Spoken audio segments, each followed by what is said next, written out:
जहां सांस थम जाए। अभिमन्यु। भागो। अगर तुम इंग्लैंड के एशक्रॉफ्ट गांव में हो और तुम्हें एक पुराना कैमरा दिखे तो मेरी सलाह है उससे तस्वीर कभी मत लेना, खासकर अगर वो कैमरा तुम्हारी तरफ देखकर खुद मुस्कुरा रहा हो। नमस्कार दोस्तों, मैं हूं अभिमन्यु और हॉन्टिंग्स बाय अभिमन्यु में आपका स्वागत है।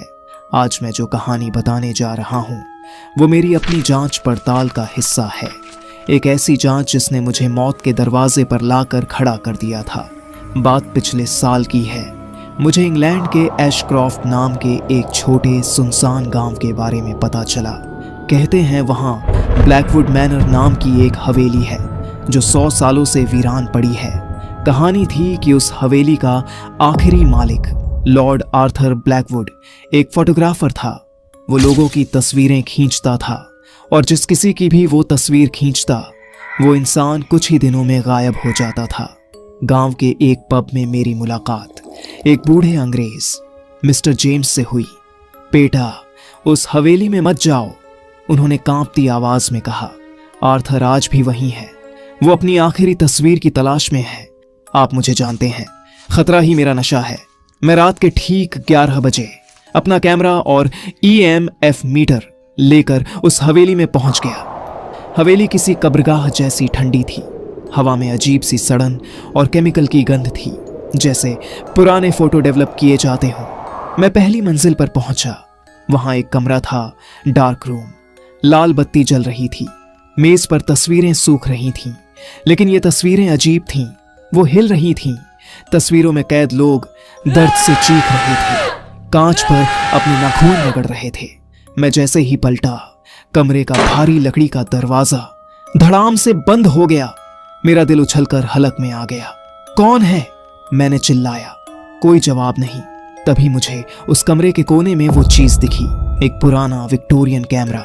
वो ट्राइपॉड पर लगा था और उसका लेंस ठीक मेरी तरफ घूमा हुआ था, जैसे वो मुझे देख रहा हो। मैंने अपना EMF मीटर निकाला। रीडिंग 0। कुछ नहीं। मैंने सोचा शायद बस हवा थी। मैं कैमरे के पास गया। उस पर धूल की मोटी परत थी। फ्लैश, एक तेज सफेद रोशनी ने मेरी आंखें चौंधिया दी। कैमरे से अपने आप एक फ्लैश चमका। मैं पीछे हट गया। मेरे हाथ कांप रहे थे। कैमरे ने मेरी तस्वीर खींच ली थी और तभी उस हवेली में सन्नाटा टूट गया। थक थक थक। कोई सीढ़ियों से नीचे आ रहा था। मैं जिस डार्क रूम में था उसके दरवाजे पर किसी ने खटखटाया। मैं जम गया। मेरी सांस रुक गई। डार्क रूम की मेज पर सूख रही तस्वीरों से दर्जनों चीखें एक साथ गूंज उठी। वो तस्वीरें अब मेरी तरफ देख रही थीं। मैं पागल हो गया। मैंने दरवाजा धकेला और बाहर भागा। हॉल में अंधेरा था। सीढ़ियों के ऊपर अंधेरे में मुझे एक लंबा साया खड़ा दिखाई दिया। उसके हाथ में एक और तस्वीर थी। वो मेरी तस्वीर थी। वो साया मेरी तरफ लपका। मैं मेन गेट की तरफ दौड़ा।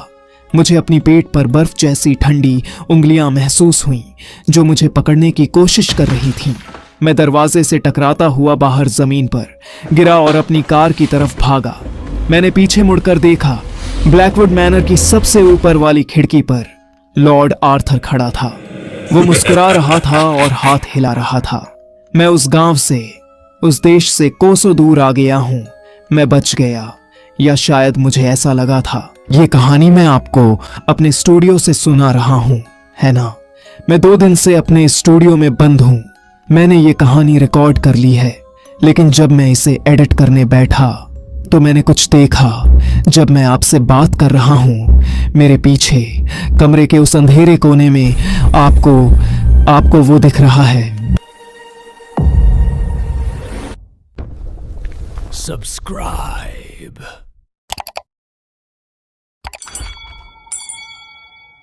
नई कहानी हर सैटरडे रात 10 बजे। अभिमन्यु।